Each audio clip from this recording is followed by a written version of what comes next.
All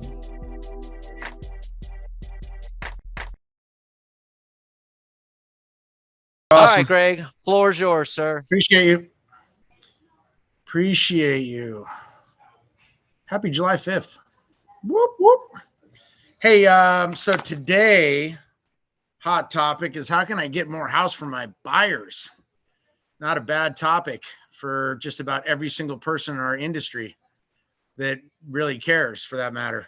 But I'm going to rip through some key points, and if nothing else, really, kind of, if nothing else, quantify what it is that we're talking about here.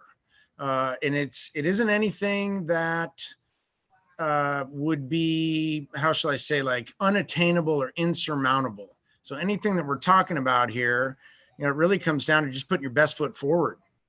So I sent the handout on an email, I don't know, maybe 30, 40 minutes or so ago. But I hit a few bullet item topics that I want to discuss. And the first one in here is this almighty credit score. So the higher the credit score, the better the rate. Lower the credit score, worse the rate. Higher the credit score, worse, less the down payment.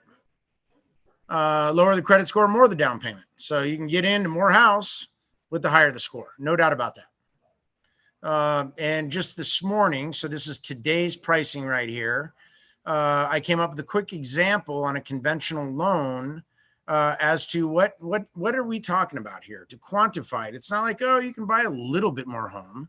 You can get an extra 3,000 to 4,000 in house. It's not that. And I put up a spread of 100-point difference in a credit score. So the first line item here for conventional loans with a purchase price of $750,000 with 5% down, you got a 640 credit score, which days of yesteryear, a mid 600 credit score, actually, in my humble opinion, was a good score. These days, a little bit more modest in comparison. But today's current base rate, so the lowest rate, paying some fees for a 30-year fixed rate is 7.125%. What does that equate to with the 750 purchase price? 5% down is 37.5. So I didn't write the loan amount in here, but it'd be 712,500. But for that particular loan amount at 712,500 at a 7.125% interest rate, without even talking about taxes and insurance at this point, just your principal and interest payment on that loan, $4,800 on the nose. Okay. If we're able to get for the same conventional loan, the credit score up to 640 to 740. For the exact same payment, $1 off, you got an extra $50,000 in home price. And granted, that's providing you have the money for down payment. Your down payment's going to go from $37,500 up here to a whopping $40,000 here. So you had an extra $2,500 in down payment to get an extra $50,000 in price. Not a whopping amount, not tens of thousands. We're talking about a modest $2,500. Especially when you're talking about a house payment up here, in the high 4,000s for principal and interest, and you're going to be into probably the high 5,000s with the tax and insurance included. But you got an extra 50,000 just by increasing the score. Most buyers out there, of who I'm coming across and who I'm seeing and interacting with, and agents alike, want more house than less house. If you send them a list of houses and gave them the choice, would you rather buy the $100,000 house or the $750,000 house? I think just about everybody out there is going to pick the $800,000 price range. You're going to get a little nicer home, maybe a little nicer area, maybe more upgrades, remodeled, energy efficient items, on and on and on. And it's the same payment.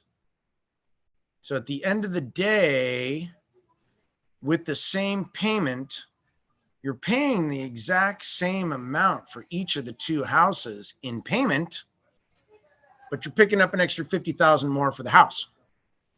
Okay. So when you talk about the payment here over 360 months, your payment stream is going to be the exact same, no matter what spot and what time, what day you opt to sell, possibly refinance, whatever that number is, the payment that you're making per month is going to be the same. The only thing difference here with the higher credit score is you're able to obtain a lower interest rate A little bit better than three. Actually, 5/8 would be 0.625. So it's 0.626% better in rate by just having a higher credit score. So the increase in score in the example is another 50,000 in price. And we're going to talk about a couple of means in order to get there. And this is not heavy lifting. This is just, hey, do we want to push the envelope? Do we do it with every borrower? Not necessarily. Some people are very well qualified. They know where they want to keep their payment. They're very comfortable in that price range.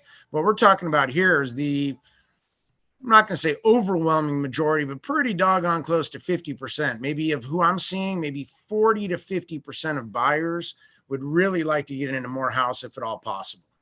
And I can't wave the magic wand and change these interest rates. The rates right now are the rates right now, but I can maybe have some play on what the credit score is to drive what rate the buyer is going to get. And that's ultimately what we're talking about here. So there's a couple programs here. We use Advantage Credit is our credit agency. Advantage Credit has got this, and we've talked about this in some past training, but they have this program in with their credit profile called the Wayfinder.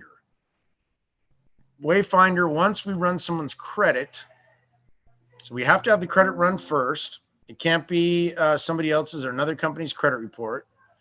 But I can go into that particular file number and I can put in whatever number I would like to put in.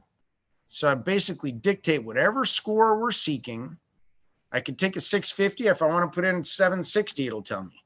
I could put in 650 now, and if I only want to get to 680, it'll give me those findings. So I could put in any benchmark score that we're seeking, and it will give us detailed findings with a roadmap of exactly how to get there. Okay, what does that mean? It could be that if I go from 640 to 740, maybe the findings come back and they say, yeah, I'm not going to be able to do that. You're asking me to pay down some credit card accounts, of what you're asking to do to get to that score is not reasonable, and or something that some clients would wish to do.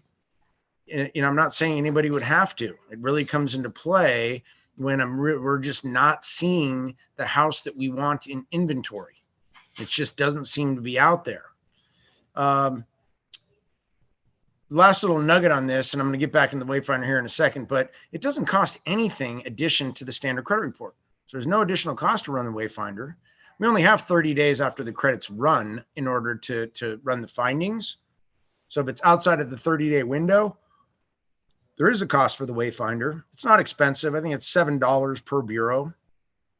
With regards to the Wayfinder and the What If Simulator I'll talk about in a second, our industry is most concerned about the middle of 3 credit scores. So let's say we have credit scores of 740, 641, and 640.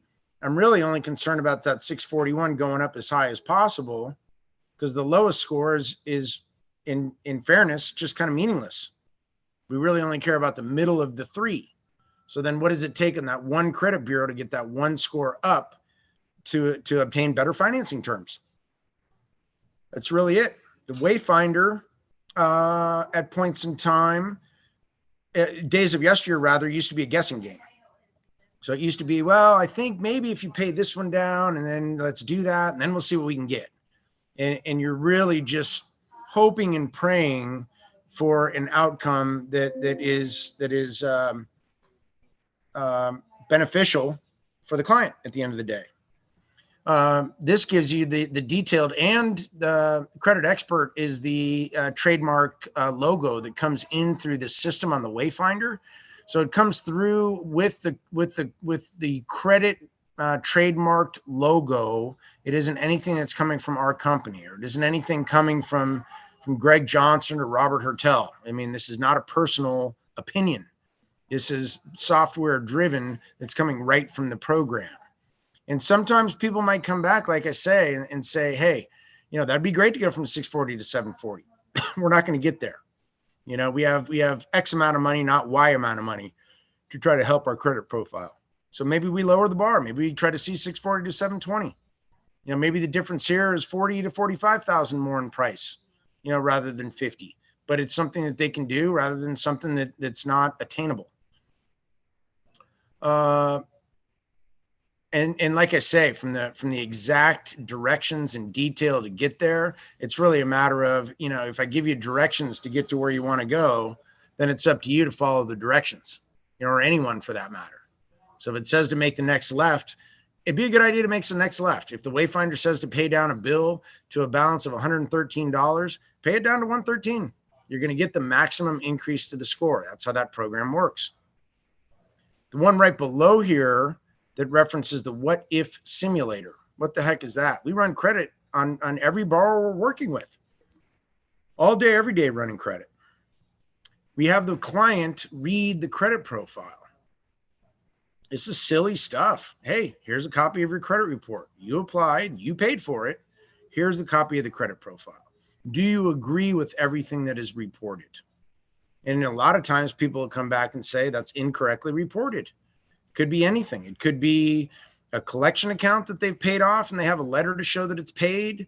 It could be a credit card that shows a balance owing and they've just recently paid off the credit card. So I can go to the extent to increase or decrease balances with the what if simulator. I certainly would never increase them. Whatever's on the credit, I don't want to do anything to the detriment of the client. But what if is just that. The Wayfinder gives you the way where I put in the number, the credit score we're seeking. And the what if simulator says, if I change information in here, what then does the score go up to?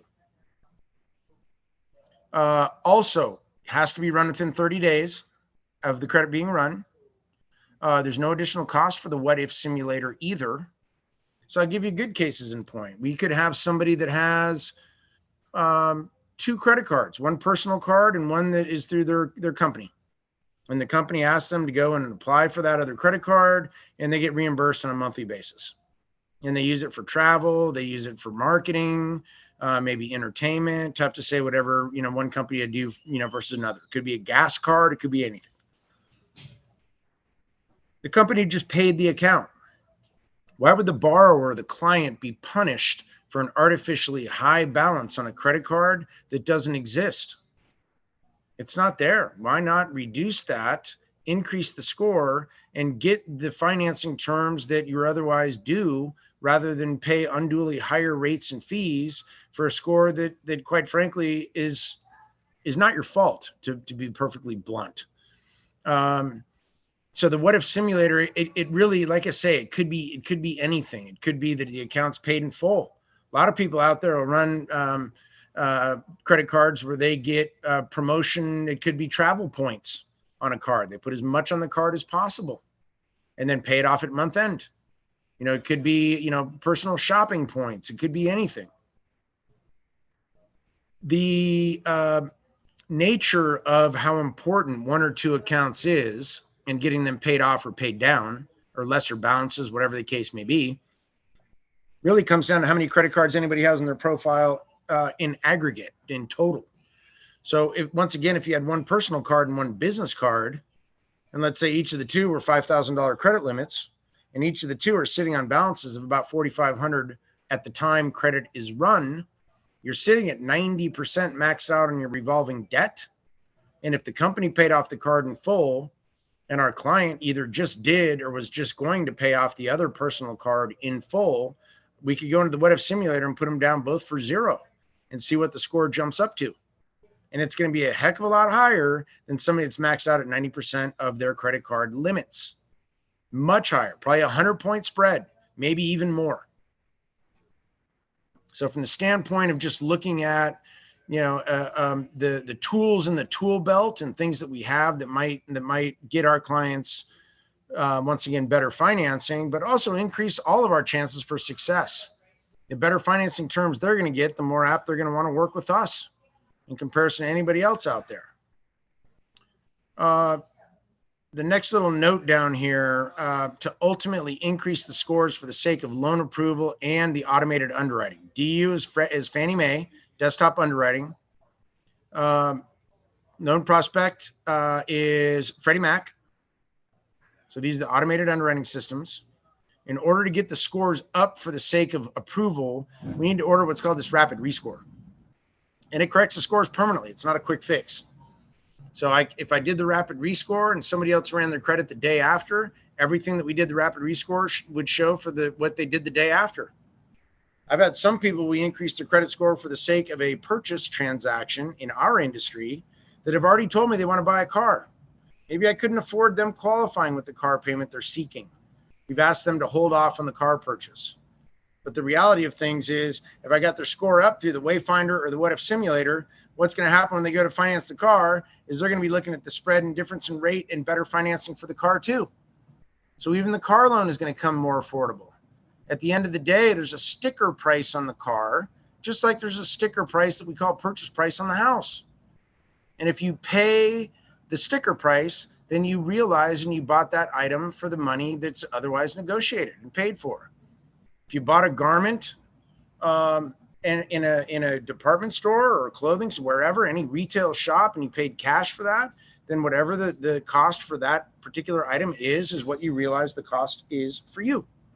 In comparison to those that put it on a credit card at possibly a higher balance that then accrues interest over time, you're paying more for the house that you buy if you finance it. Who's kidding who? The interest is going to cost money. Now, how much or how little is it going to cost depending upon what interest rate I'm seeking or I'm getting? And in a nutshell, everything comes cheaper with the higher the credit score you have, or anyone has for that matter. So the rapid rescore is a process. It takes 48 hours. 72 would be on the high side if I sent it late in the day. So 2 to 3 days, done deal. Not weeks and weeks and waiting and months and hoping and praying. This is not anything that takes forever in order to accomplish. The cost for the rapid rescore, there is a cost. But once again, it would be offset by me running the What If Simulator or the Wayfinder. We've already run these other software programs such that when it goes to incurring costs for the rapid rescore, we more or less have hedged our bet to make sure that what we're doing is going to get to the number in credit score that we want for the benefit that we've otherwise discussed and sold it to our clients. In a nutshell, that's it. The cost for the rapid rescore is $45 per bureau per line item. Now, let's say we're talking about that spread where we had a 740, 641, and 640. If I only needed the 641 to go up, I only care about one bureau. If we're only talking about one particular line item on the credit profile, it's a $45 charge. If it turned out there was a personal card and a business card or a company card, and that was the only one bureau, then it might be $90. But you just spent, arguably in that case, 45 or $90 to possibly go up 50,000 in price for the same payment. So, nobody's how shall I say, taking advantage of the consumer by charging these fees. We've run a program that's in through the credit bureaus, through Wayfinder or What If Simulator, that's tied to them. They're communicating, they're speaking the same language. We're getting findings that come back. We know what it is that we want. Borrowers are investing money in their future. And it's a very small price to pay. I think for most people out there, and agents and loan officers alike, in this example, if you could get an extra $50,000 in home for the exact same payment, and it cost you $45 or $90 to get there, would you invest that money? And I think 99.99999, maybe 110% would say no problem. Where do I send the 45 or the $90? Not even a question. So, like I say, just from the standpoint of thinking smarter, not harder, and what shows in the credit profile, and a lot of times even putting the credit report back to our clients and having them read it and having them tell me, is it right? Is there anything incorrectly reported? Like I say, if there is, then we got some play. I can go in this What If Simulator. I can also change any derogatory credit reported. It's not just balances. So if you had a collection account where, maybe days of yesteryear, it used to be super common with the cable companies where you got the cable box, you got to end the service, and maybe they didn't get the equipment back, or maybe they didn't mark it in their system. They got the cable box and the remotes and on and on. And then you get the $300, $400, $500 collection account that shows in your credit report that you never even got a letter on. It's complete like, no, that never happened. And then you follow up, and here I got the letter saying it was incorrectly reported. The collection account never occurred. The balance is zero. I can go in the what if simulator and I can back out the collection account altogether, not even just put in the balance as zero. So, I mean, from the standpoint of increasing your chance for success, like I say, small investment with the rapid rescore, what if simulator, Wayfinder, free. Let me give you another little nugget here on the credit scores, and this is loaded. Met with Alex Morales last week. I believe, Alex, you're out of Covina, if I'm not mistaken. I apologize if I'm wrong. But Alex came down last week, newly licensed as a loan officer, and we went through a lot of different things. But one thing we went through is this authorized user. What the heck is that? And a light just happened to click. Like, are you kidding me? So you can, I hate to use the word manipulate, but you can absolutely increase and manipulate the scoring model by having accounts added as an authorized user that are coming from someone else. So let's talk about parents and grandparents, siblings. Could even be, your best friend, a coworker, you name anybody you want out there. They have an account that's got a good long-standing credit profile, 2 years or more. It doesn't have to be 20. The account's paid as agreed, which means there's no lates. You don't want to get added as an authorized user for an account that's in collection or charge off. That would make no sense. It'd be counterproductive. But if it has a good payment history, it's been open for a while, it's going to build credit length or credit history and show that, hey, I have a long-standing credit profile, whether you are making the payment or not, because it drops right onto the credit profile of the person that is added. And let's say that credit card happened to be the $15,000 to $20,000 high credit limit, and there's a ton of them out there. You have little to no balance owing. If you add them to the accounts, not only can you build a credit profile, but you can increase scores.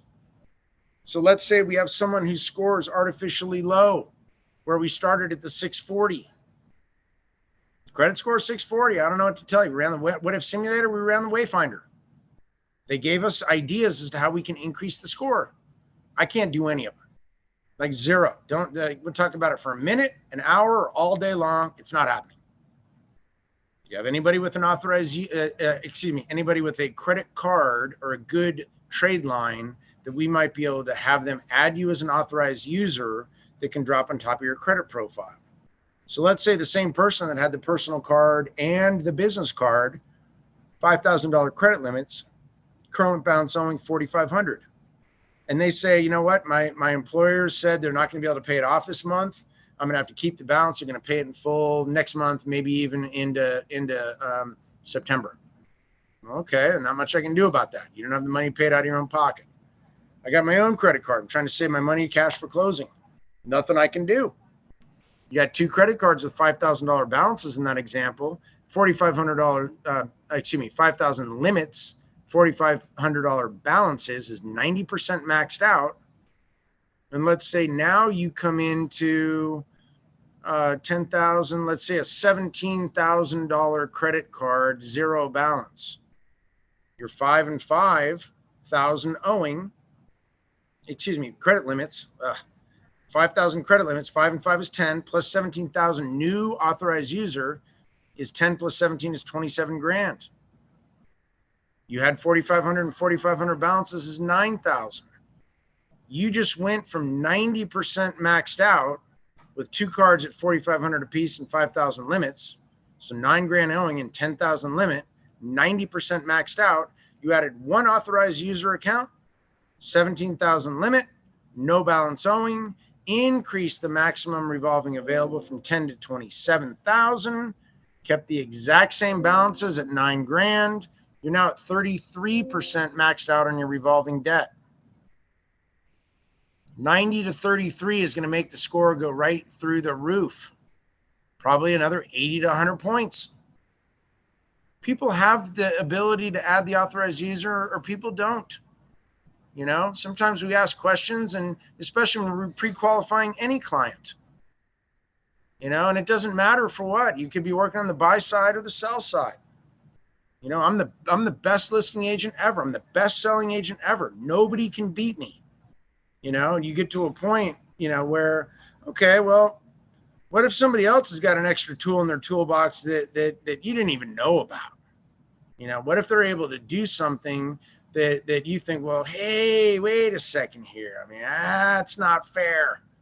You know, my guy didn't have this. I didn't know about that. You know, the fact of the matter is that, you know, once again, working with licensed professionals, that little bit more wide-eyed, you know, and ability to look at any and all options that are out there, um, might be the difference of getting into the house they want and not.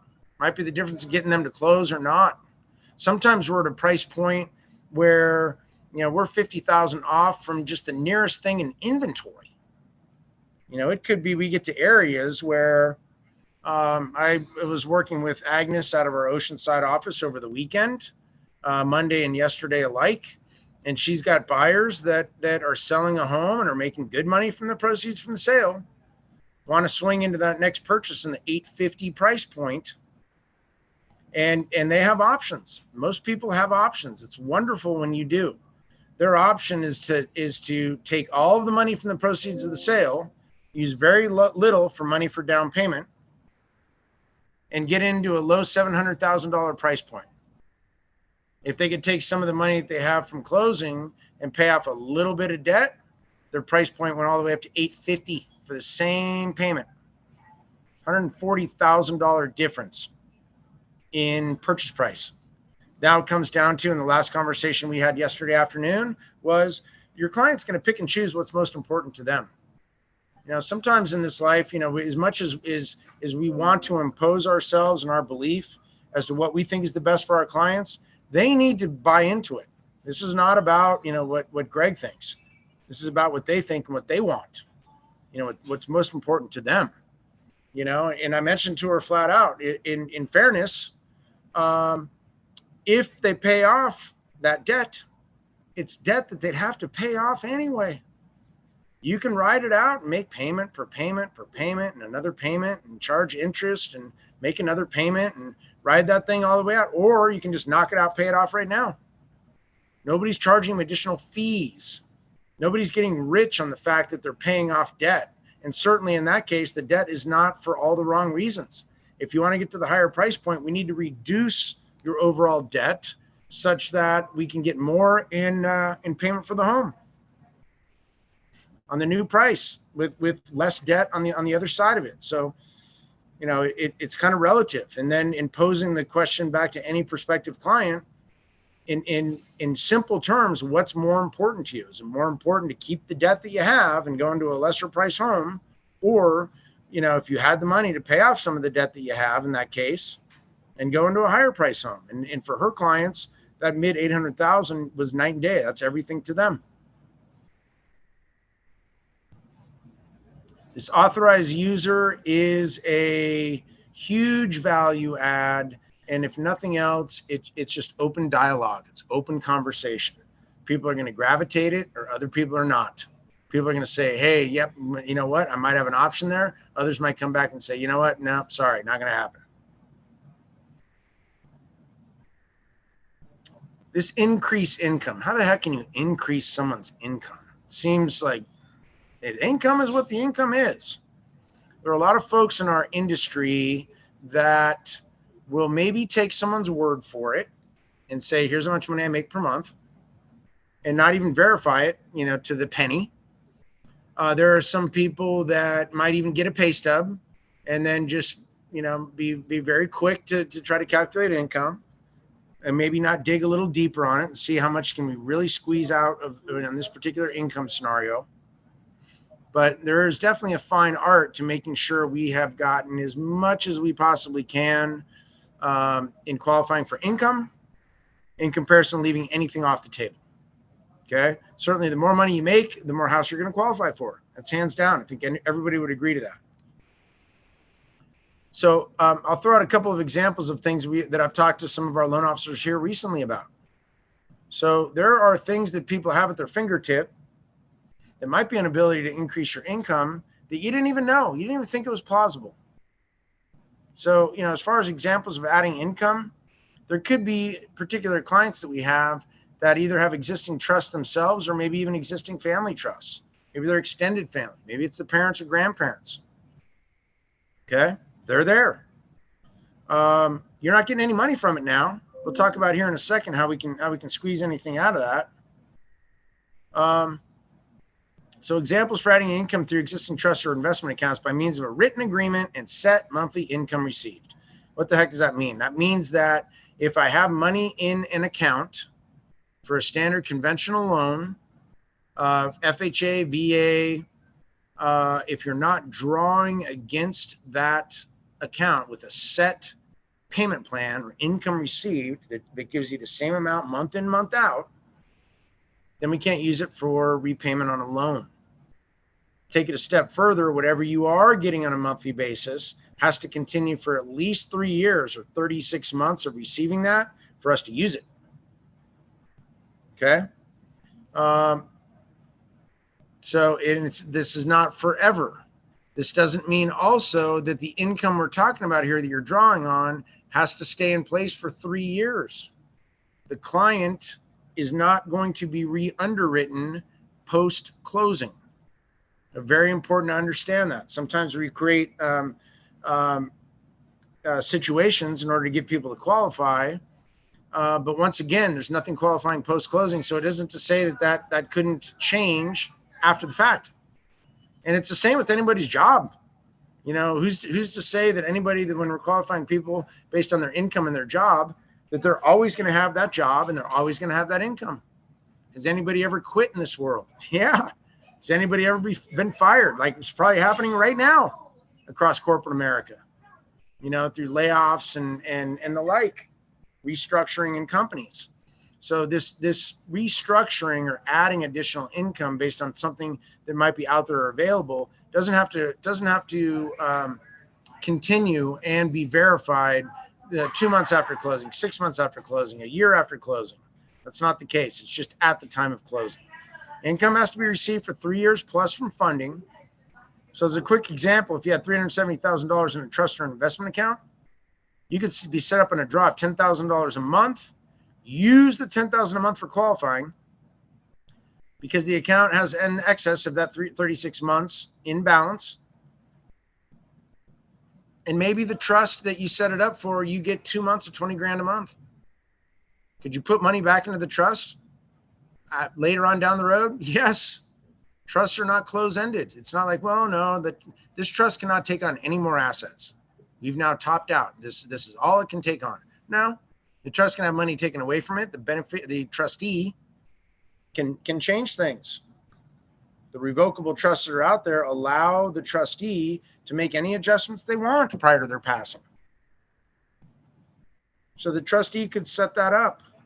I spoke with one of our loan officers a little bit ago that has a buyer that just came to her, new tract housing, sizable purchase price, big loan amount, would love to do the transaction. They're being declined for income. And as it turned out, the new job that the person is working has base pay that's consistent, just started mid-April, so 2.5 months ago, and has a bonus as well. There's 5 paychecks that has been received since the person started. The bonus income, and I think it might even be quantified as a guaranteed commission, but it's not the same as what shows in the employment offer letter on every pay stub. So I'll tell you flat out, talk about it for a minute or an hour, it's not going to be used. It's variable income. If it was consistent, pay period in, pay period out, we got a shot. Same individual had mentioned that dad has money and dad may be able to help. Maybe he could pay off some debt. Maybe he could give some gift money, and mention the word trust. And I said, if the dad was willing to extend to the son and set them up on an income stream to make up the difference of that bonus income and put it such that the trust is allotting money, and they're going to need to value the trust. They're going to need to make sure that the trust has money in it to satisfy the money that's being quote unquote paid out to be used for qualifying. But if dad's willing to do it, you do whatever the heck you want with the money after the fact. especially when it's family. It isn't to say that you want to pay it out, give it back, pay it. I mean, nobody's chasing you around, minute to minute, hour to hour. So sometimes there's even just, lump of money that might be out there that we might be able to leverage. And it's the same on any investment account. I've had people nearing retirement that wanted to get into a particular price point in home. It's your retirement. If you need, and like I'll use this just because it's on the page here, the $10,000 a month in income to get the loan that you're seeking, but yet you haven't set up your retirement plan yet, you can set it up so you're getting $10,000 a month, put that in place, get the loan to fund, and change your retirement plan to whatever the heck you want to after the fact. It isn't anything that needs to be the same forever. This written verifications of employment to firm up every dollar in income that's usable right after, rather than cut corner and use less. We order these written verifications of employment on so many of our clients. And the reason why is when income fluctuates, the mortgage industry calls it variable income, but when income goes up and down over time, they average the income over time. If you're going to come back and say something's guaranteed, then I can use the guarantee. Bam, no problem. The written verification of employment allow us to average each and every line item and see exactly what the underwriter is going to use in really 1,000% certainty. So it isn't going to be anything where we're just like, I was hoping for the best and I thought we might be able to use that. And once again, the agents of the world are out there working their tail off to get clients under contract, coming to find out maybe they never qualified for that to begin with, one, or two, maybe they qualified for even more. Why did we sell them short? Why didn't we get them into as much as we possibly could? They were comfortable with the higher payment. They wanted to get into that bigger price point. They didn't want the house at the $750. They wanted the $800. So even from the standpoint of squeezing, and verifying every single thing that could possibly be done, it's a matter of exhausting any and all opportunities there too, or options there too. This abundance of programs here, quite frankly, I put in here leveraging our knowledge based on abundance of programs to maximize the most favorable financing options for any borrower situation. What does that mean? That means that the more I know and the more programs we have to offer, now I can take the proverbial lump of clay of that is the borrower's documentation and paperwork they're giving to us. So call the lump of clay any proof of income, any proof of assets, the credit profile, things of that nature.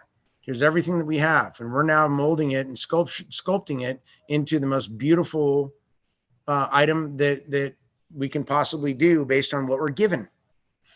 There are points in time that we look after different ways or alternative ways to document income. Maybe we can't get somebody to qualify based on their IRS tax returns. Maybe there is a bank statement for income or something else that's out there that's better. A lot of folks out there, especially those that are self-employed, or even people that have rentals, people think, well, why would I ever show my rental income to the IRS and then I got to pay taxes? Heck with that. Don't show it, and then you got to hit with the full payment, principal, interest, taxes, and insurance on that house. So you don't have any income to offset the payment. So at some points in time, you hit a wall putting it together, and it's a matter of just kind of taking a step back, thinking out of the box, and what else is out there? What other programs do we have? So that's different alternative ways to document income. Programs allow for lesser than good credit. You have a lot of programs. You don't necessarily need to have the best score under the sun. I can run the Wayfinder, the What If Simulator, and it could be that we strike out. And hey, this is what it is.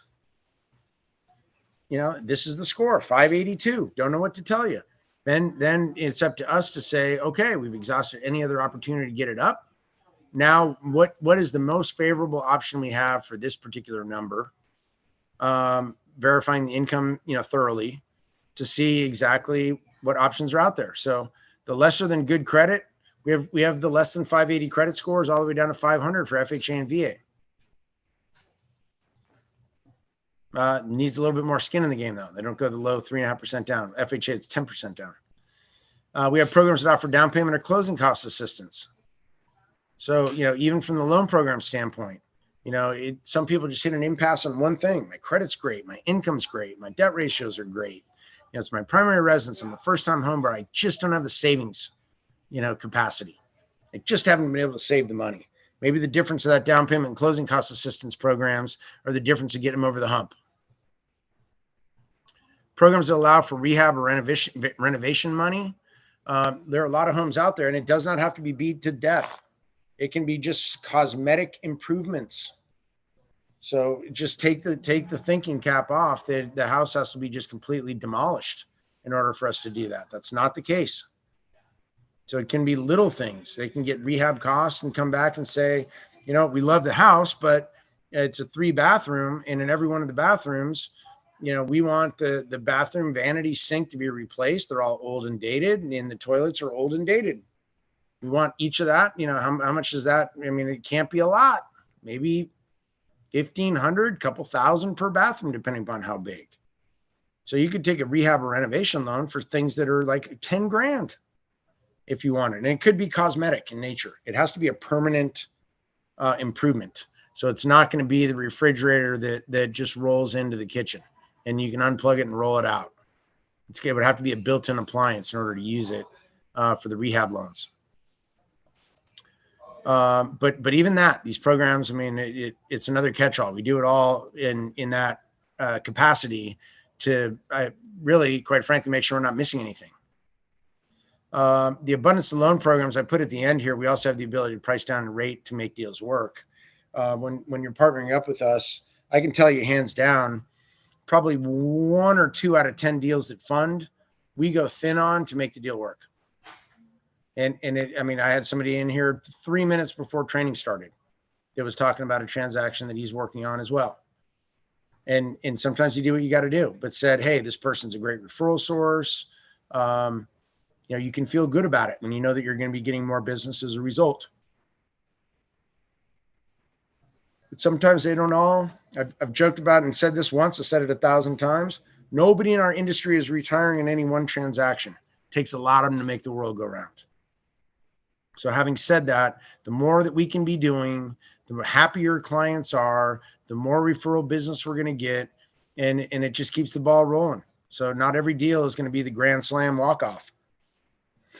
Put my telephone number and email here at the bottom as I do any correspondence if questions pop up.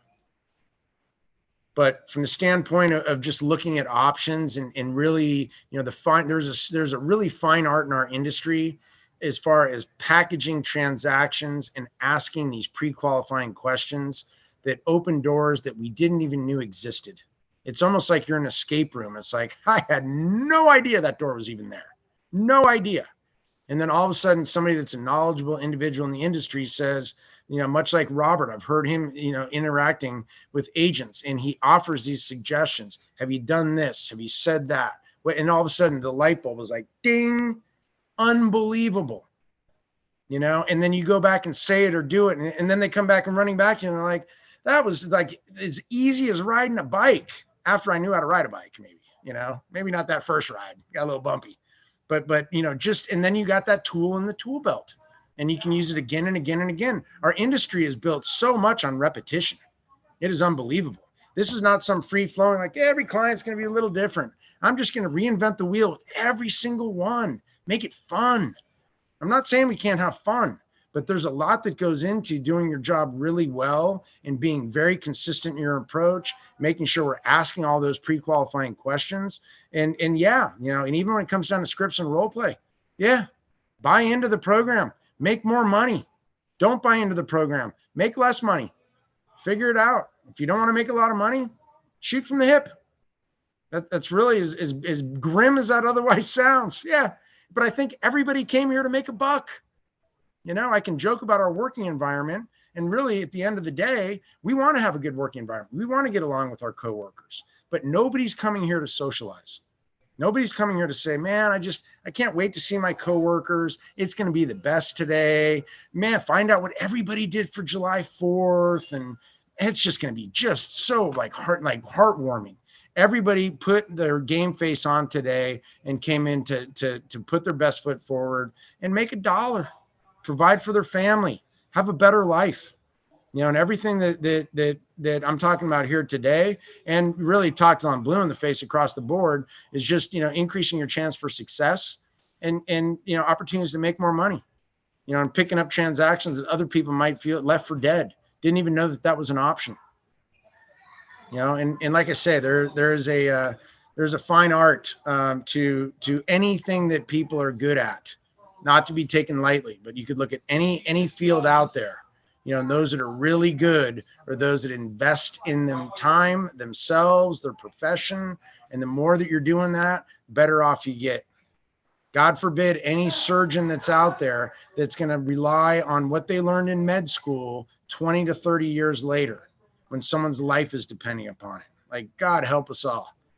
When every walk of life, you need to stay, up to speed, up to date, current on certain, technology and methods and practices, and what can we be saying, what can we be doing to really turn the corner and improve, what it is that we're doing and everyone else around.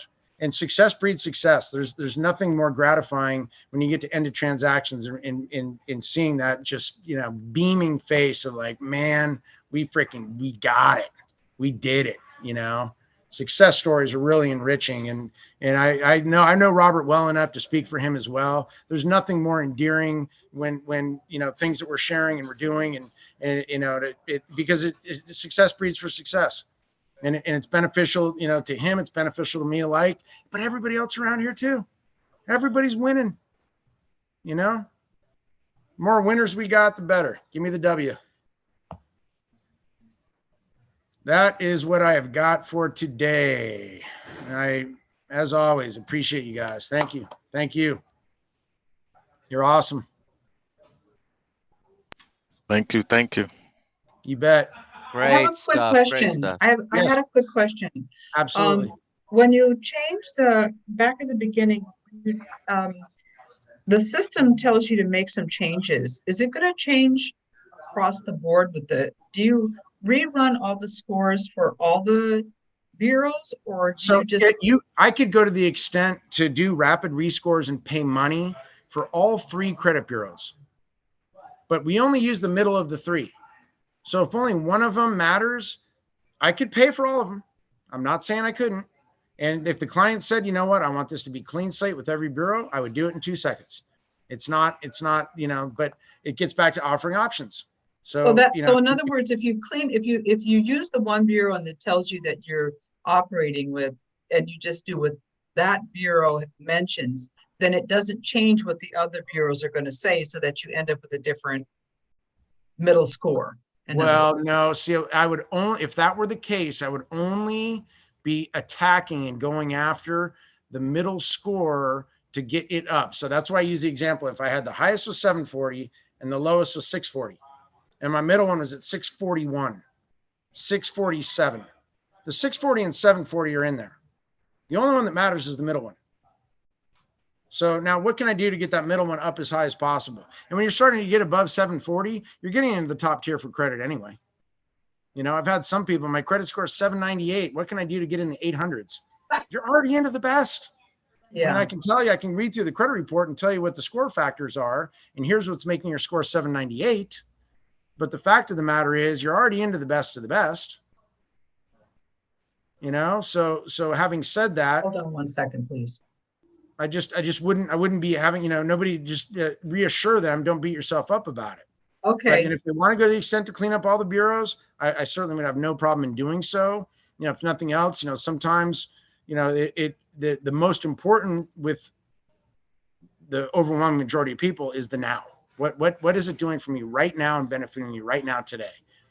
But yeah, it's for some folks, hey, I just want clean slate. I don't want to have any of this hanging over my head. I want to knock it out with every bureau. Then no problem. So if you had all 3 bureaus for one line item at $45 a piece, it's $135 per line item for all 3 bureaus.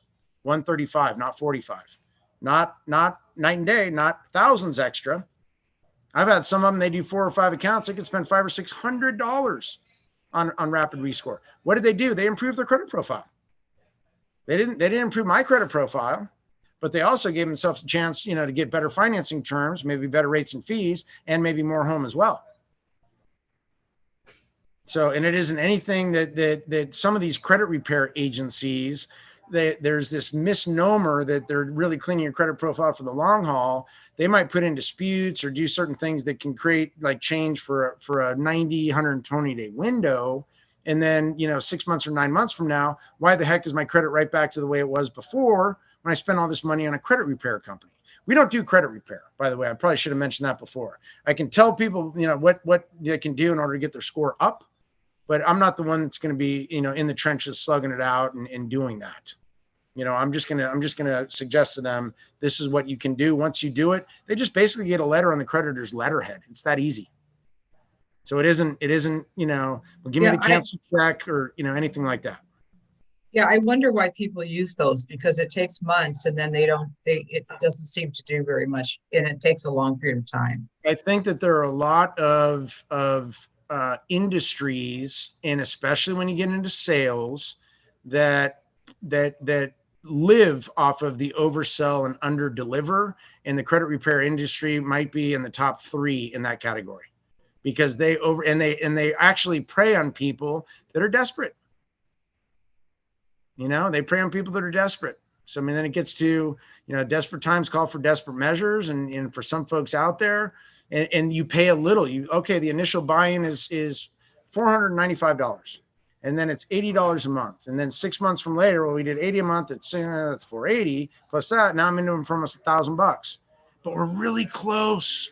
We just need a couple more months. And then they start bleeding you on for another. And they're just really, and a lot of the credit repair companies out there have guarantees. We guarantee but they only guarantee if they have any improvement on your credit profile, then the money's warranted. If they do nothing to your credit profile, then you can get your money back. Now, what does it take to increase your score by 1 point? Not a lot. So even from the standpoint of the guarantees and the fine print that are out there, I've never met anybody or company that did credit repair well enough to refer clients to them. And I've been doing it 30 plus years. So I'm not saying that they're not out there. I've just never found one. Okay, Did that answer your question? Yep. Thank you. Excellent. You bet.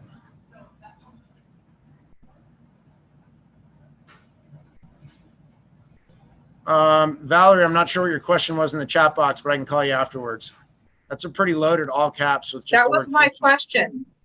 Oh, you answered. I'm sorry, I didn't recognize your voice. You're on. Perfect. I was reading. I was trying to read the in between the lines there. But no, perfect. I'm glad you hopped in. Yeah, any questions that pop up, by all means. I mean, if any one person's thinking it, the overwhelming majority of people are. And for those that haven't thought it, probably the second you even talk about it, and the same with Robert, everyone benefits. So it's awesome. Shared info is good. All right, guys, I appreciate your time.